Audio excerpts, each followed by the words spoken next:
வசதி பார்த்து பழகாதே, வசதி பார்த்து பழகாதே.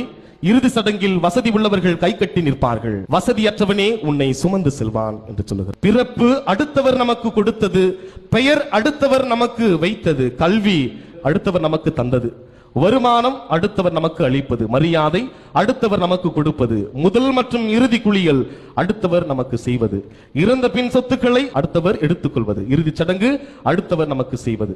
இப்படி எல்லாமே நம் வாழ்வில் அடுத்தவர் துணையோடு இருக்கும் பொழுது எதற்கு இத்தனை ஆர்ப்பாட்டம், எதற்கு இத்தனை பந்தா? ஒரு நாள் வரும், அந்த நாள் நீ ஜெபிக்க மாட்டாய், உன்னை வைத்து ஜெபிப்பார்கள். நீ குளிக்க மாட்டாய், உன்னை குளிப்பாட்டுவார்கள். நீ ஆடை அணிய மாட்டாய், உனக்கு ஆடை அணிவிப்பார்கள். நீ கோவிலுக்கு செல்ல மாட்டாய், உன்னை கோவிலுக்கு கொண்டு செல்வார்கள். நீ அழமாட்டாய், உன்னை வைத்து அழுவார்கள். நீ பாட மாட்டாய், உன்னை வைத்து பாடுவார்கள். நீ கண் கலங்க மாட்டாய், உன்னை வைத்து உன்னை பார்த்து மற்றவர்கள் கண் கலங்குவார்கள்.